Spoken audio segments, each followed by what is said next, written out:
Welcome to Global Risk Community Chat. Today, our guest is Derek Leatherdale. I'm very happy to have you here today in our podcast, Derek. Welcome.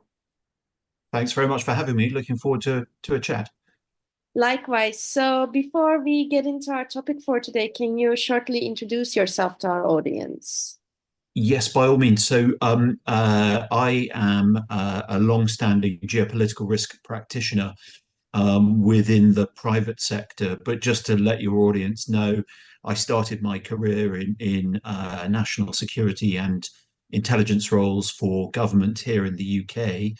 Before then, joining HSBC and the group's headquarters in London, where I set up the group's first ever geopolitical risk function, and we sat within the group's broader risk function. But I then led a process of embedding more systematic and methodologically robust approaches within HSBC to questions of geopolitical risk, and to integrating geopolitical issues and factors into decision making generally and risk management in particular. The work I do now, since leaving HSBC, I help other organizations, other risk functions within firms to integrate more sort of systematic and proactive approaches to geopolitical risk issues. So whilst your listeners may be familiar with a number of other political risk consultancies, what we typically do is much more focused on the way risk functions and the way organizations integrate geopolitical risk issues into their thinking, their decision making, rather than us being, if you like, a source of punditry on geopolitical risk issues more generally. Yes. Thank you so much for sharing. And on that topic about, global geopolitical risk, as you know, of course, there's a lot of world events happening right now. So from your perspective, what is going on geopolitically and from a geopolitical risk standpoint? It's a very broad question. There are lots of issues we could unpick, and in fact, there are people, particularly in sort of the academic world, who write very lengthy and weighty books and studies and analyses of what's going on, geopolitically, globally, not just in certain parts of the world, but it's more widespread than that. Of course, we're recording this on Friday morning UK time, waking up to the news that it appears Israel has responded to the earlier Iranian missile and drone attacks on Israel with a military response of its own. Clearly, events in the Middle East, I think, one feature of a if you like, much more volatile geopolitical risk landscape. And the audience here, I suspect, will need no introduction to the disruptive impacts that flowed from the Russian invasion of Ukraine a couple of years ago now, and that many of those impacts sort of track through to business performance across a range of other markets and in a range of other geographies. But I think broadly, what's underpinning this is if you like, a recalibration of global power, if you like, symmetry and relationships. And uppermost amongst those is the position of the US in the global order, that in the period immediately after the Cold War in particular, the global order was really defined by the US as being the sort of the preeminent power globally. And that was a sort of period characterized by the use of the word unipolarity, is what sort of international relations theorists would call it.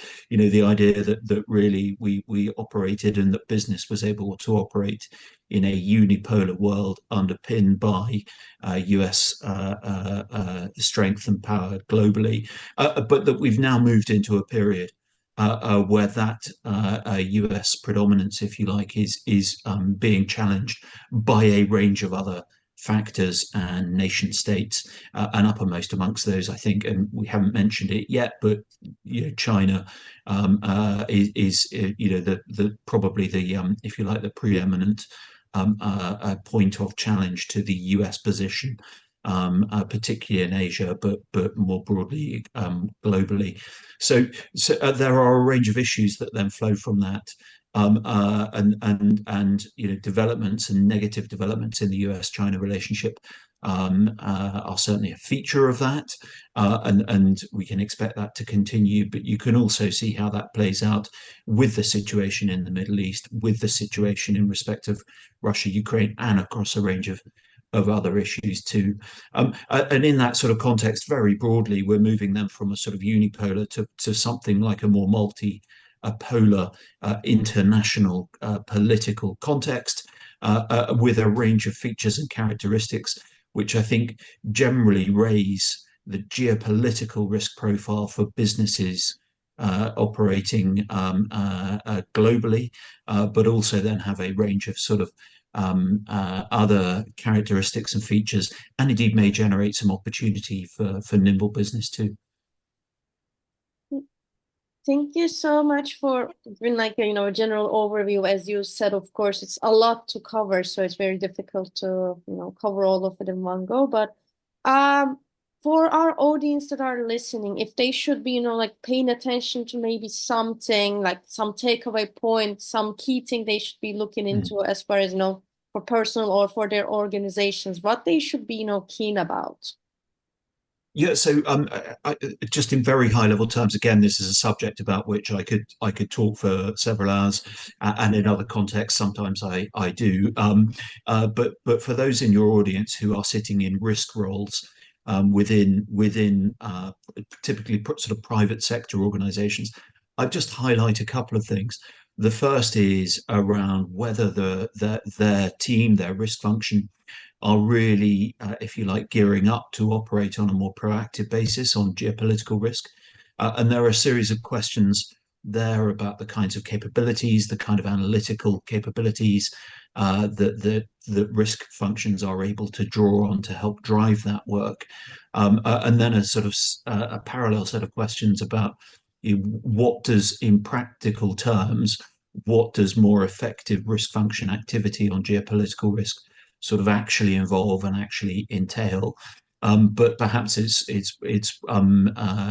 would be a useful way to sort of into that discussion by just sort of observing that for many in risk teams and for many risk functions, typically geopolitics has sort of sat as a line item on a risk register, or maybe it's sometimes addressed as a sort of entry in the either strategic and emerging risks framework that risk functions quite often have, but that very little sort of analysis follows on from that and ongoing work follows on from that. So in very high level terms, if your listeners are sitting in risk teams and risk functions, one of the things they could take away from this discussion is to say, well, if we do have geopolitics or some geopolitical issue or issues listed in our risk register, what are we actually doing about that in practical terms, if anything? And if we don't have that listed in our risk register, maybe that's something we should consider, adding to and then spinning up some work off the back of that. There's a piece as well, I think, here around the analytical capabilities that risk functions have. So I come from a financial sector background, as I mentioned a few minutes ago. If you go into an FS risk function, you'll find, or taking a bank as a good example, you'll find mathematicians, modelers, statisticians, actuaries, accountants, economists, credit risk modelers, market risk modelers, stress testers. So replete with specialist capabilities. But the question I then very often pose to a head of risk or a chief risk officer is, well, that's great. You've got lots of very technical, specialist capability there. Where's your geopolitics capability? And that's where they often say, well, actually, we didn't really think we needed that, but maybe we think we need that now because of the state of the world, and what's going on and our exposures as an organization to the, if you like, the downstream impacts of geopolitical risk, which can span strategy, financial performance, operational resilience, reputation, and a range of other things besides. So, it's a sort of wide-ranging, impacts picture. Excellent. Thank you so much. And with that, I have one last question. Actually, maybe some of our audience that are tuning in might be familiar with your name because you're actually one of our course creators, of course, for geopolitical risk management. So I'm curious to actually hear from your words what exactly it covers. Yeah. And Well, just sort of very briefly in two or three headline points. The first point is that the course opens with some the provision of some expert insight into some of the geopolitical risk issues that I ran through a few minutes ago, and to give you a good example of what that actually means in practice, and in very practical contemporary terms.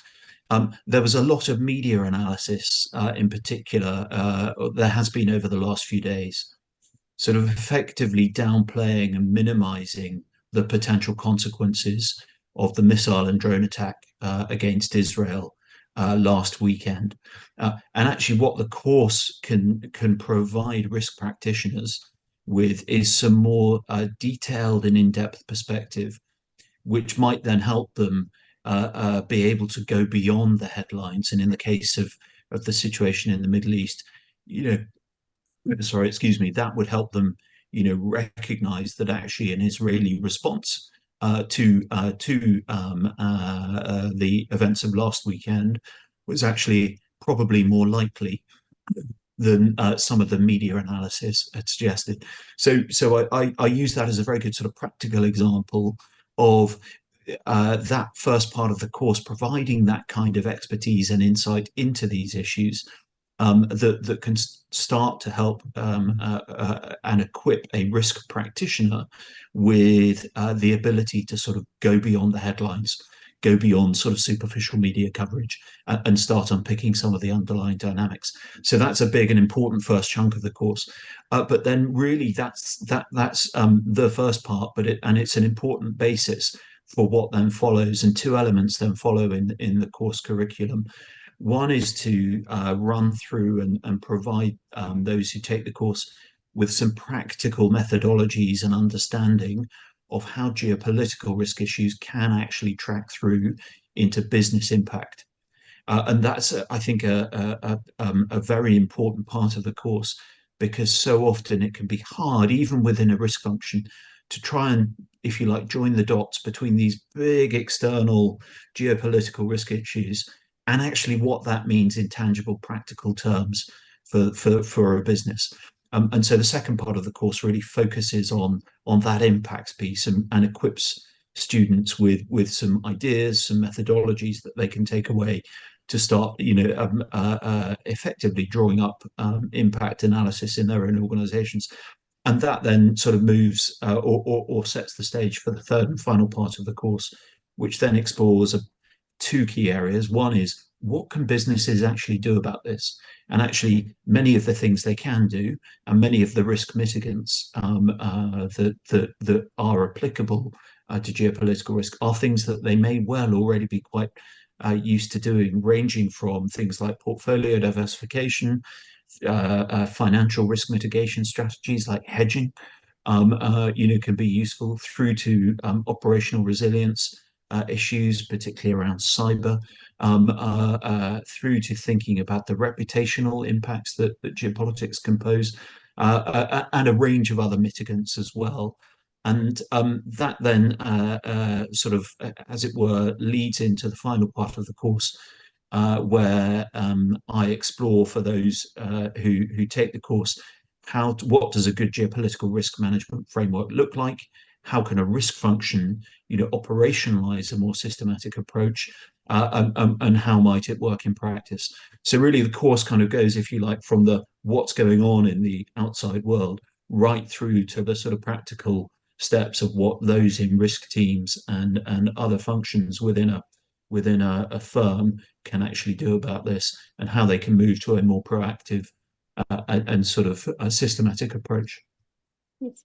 Thank you so much. And that was all I had to ask for today. So once again, thank you so much for joining us today, sharing your insights on this, like globally impacting topics as well. So yeah, thank you. Brilliant. Thanks very much indeed. Thank you for having me.